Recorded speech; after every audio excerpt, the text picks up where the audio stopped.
안녕하세요. 역사 돋보기입니다. 누구나 볼 수 있는, 초보자도 즐길 수 있는 조선왕족실록 시리즈를 준비해봤습니다. 1849년 헌종은 재위 15년 만에 겨우 23살의 나이로 아들 없이 사망하면서 왕실의 직계가 단절되었습니다.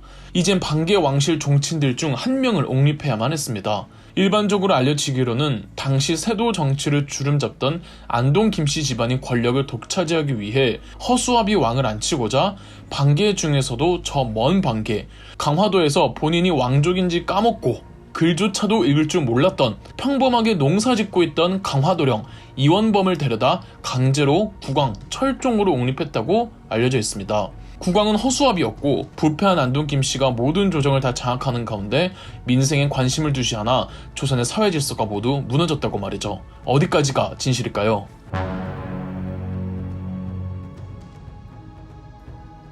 우선 25대 왕 철종은 왕이 되기 전 강화도에서 평범하게 농사를 짓고 있었던 건 맞습니다. 그리고 철종은 사도세자의 서자의 서자입니다. 정말 먼 반개인 것도 맞습니다. 더불어 풍양 조씨를 지지해주던 헌종 사후 안동 김씨가 다시 득세하였고, 차기 국왕 지목권은 안동 김씨의 여론이 절대적이긴 했고, 최종 결정권자인 당시 가장 큰 왕실 어른이었던 순원 왕후도 안동 김씨이기도 했고요.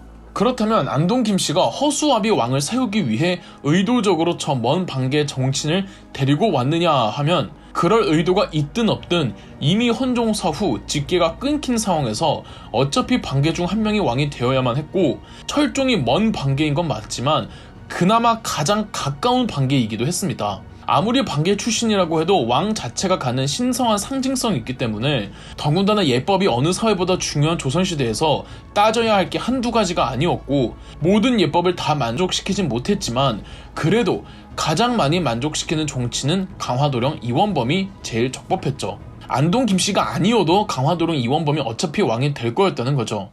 또 한 가지, 강화도령 이원범은 글자도 읽을 줄 몰랐느냐 하면 이는 과장된 겁니다. 글은 읽을 줄 알았겠죠, 당연히.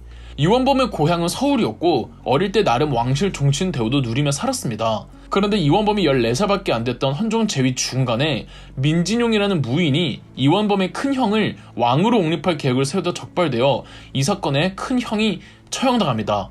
이원범의 작은 형과 이원범은 아직 나이가 어려 사형은 면했지만 강화도로 유배를 가게 되었던 것이었고, 그나마 낮은 단계의 유배였기에 이원범은 19살 때까지 농사를 지으며 평범한 농민과 다름없는 삶을 살죠.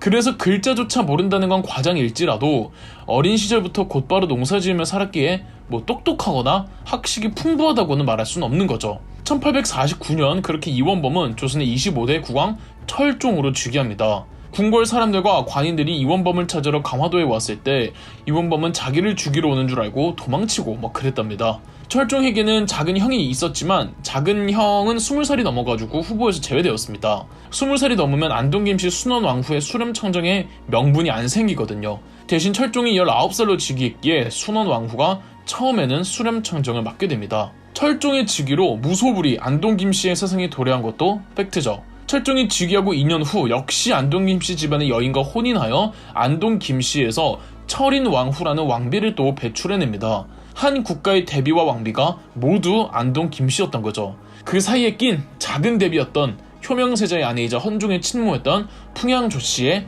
신정 왕후만 입장이 애매해진 것이고요. 그렇다면 철종은 허수아비 왕이었는가 하면 철종도 나름 사리분별할 줄 아는 나이에 왕이 되었기에 국왕이 되고 제왕학 공부와 정치 공부를 정말 열심히 했고, 원했던 건 아니지만 그래도 기왕에 왕이 됐으니 본인만의 정치념과 비전도 점점 형성시켜 나갔을 겁니다. 그래서인지 철종 재위 3년째였던 1852년 대비였던 순원 왕후는 수렴청정을 종료하고 철종이 친정을 시작합니다. 철종이 한미양 출신이기는 해도 그만의 장점이 있다면 누구보다 백성들의 삶을 가까이에서 직접 같이 경험했기에 무엇이 가장 도탄에 빠진 민생들에게 문제인가를 철종은 정확하게 공감하고 있었습니다. 백성들을 위해 뭘 해줘야 하는지도 알고 있었죠. 더불어 어느 정도의 왕권 강화를 할 필요성도 철종은 느끼고 있어서 친정을 시작한 이래 철종은 본인이 생각하는 개혁들을 펼쳐 보이기 위해 안동 김씨와 신경전을 벌이며 알력 다툼을 전개하지만, 이미 정치 사회의 모든 분야인 안동 김씨가 퍼져 있어서 그 정치 신경전에선 늘 패배하는 쪽은 철종이었습니다. 그리고 아무리 철종이 열심히 정치학과 유교 학문을 공부했다고 한들 왕이 된 이후 몇 년 한 걸로 그 뿌리 깊은 정치 베테랑 안동 김씨들을 넘어설 수는 없었습니다.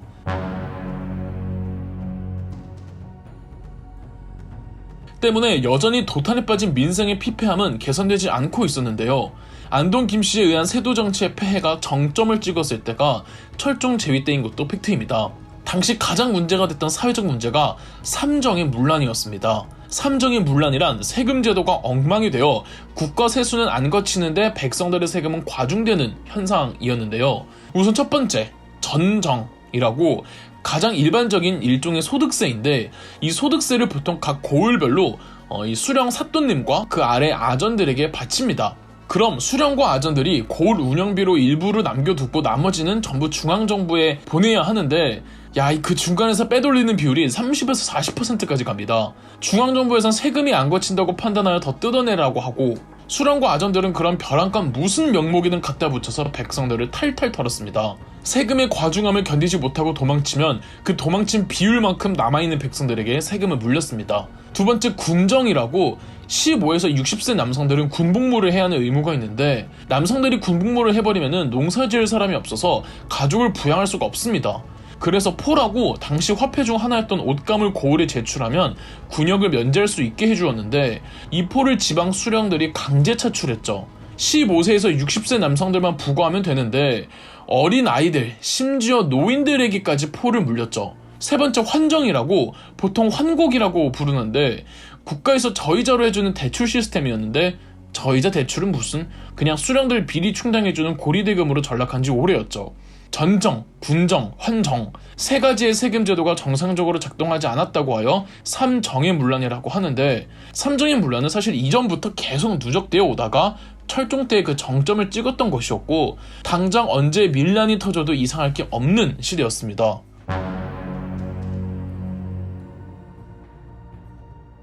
철종 제위 13년째였던 1862년 결국 터졌습니다. 1862년 2월 진주에서 먼저 터졌는데요. 당시 조선에서 진주는 꽤 큰 도시였습니다. 그만큼 탐관오리들이 더 판을 칠 수가 있었는데요. 지금의 진주시장이라고 할 수 있는 진주 목사 홍병원과 진주에 주둔하고 있던 경상도 육군사령부였던 경상우병영의 사령관 우병사 백낙신이 합작하여 아주 못된 짓들을 하고 있었습니다. 원칙대로라면 당시 진주에서 한양으로 보내야 하는 세금이 연 쌀 4만석이었는데 홍병원 백낙신이 진주 백성들로부터 떼먹은 세금이 연 쌀 6만석이었다고 합니다. 해도 너무한 거죠. 결국 농민 봉기를 일으켰던 진주 농민들은 홍병원과 백낙신을 인질로 삼고 두 사람은 모든 악행의 원인을 중간 아전들에게 돌리며 분노한 농민들이 아전들을 때려 죽이고 홍병원과 백낙신을 어떻게 할지 고민 중에 중앙정부에서는 안핵사를 파견합니다.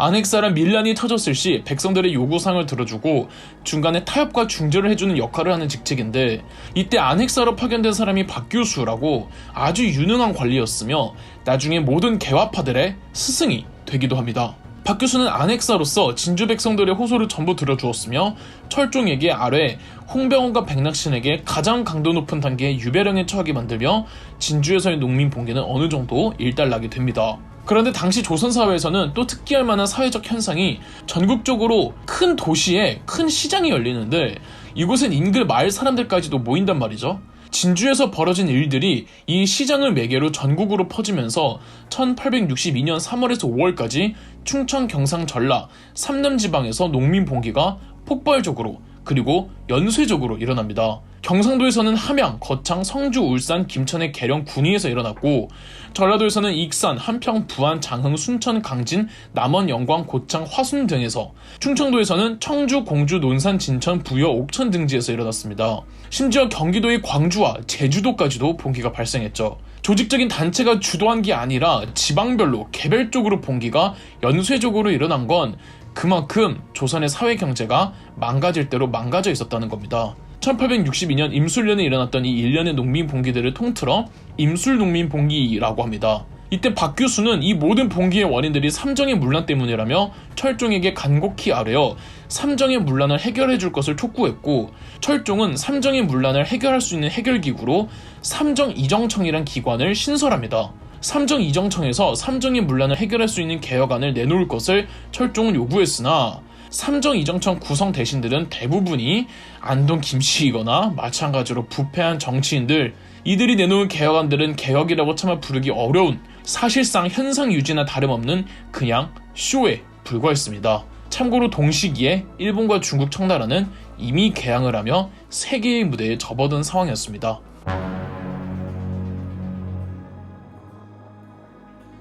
비록 삼정 이정청은 철종이 주도로 신설되었으나 철종도 삼정 이정청에 관해 적극적인 의지를 보이지는 않았습니다. 이미 이때쯤이면 철종도 안동 김씨와의 세력 다툼에서 모든 걸 포기하고 체념한 상태였거든요. 그리고 어느 순간부터 철종은 개혁의 의지를 모두 상실하고 술과 음란한 생활에 젖어 살고 있었습니다. 이러니 철종의 건강도 악화되었고 재위 말년 몇 년은 술과 여자에 빠져 놀거나 병으로 골골대거나 였습니다. 임술농민 봉기가 철종이 죽기 1년 전이었거든요. 철종도 알았던 거죠. 삼정 이정청 세운다고 뭐 아무 의미 없는 거. 그렇게 철종이 비실비실 되던 사이에 왕실과 신하들은 또 멘붕에 빠집니다. 또 아들이 없었거든요. 아들들을 낳기는 낳았지만 전부 요절한지라 또다시 반개 중 한 사람을 찾아야만 했습니다. 이때 흥선대원군이 등장하죠. 그럼 역사 돋보기였습니다. 영상 재미있으셨다면 구독과 좋아요, 알림 설정까지 해주시면 감사드리겠습니다.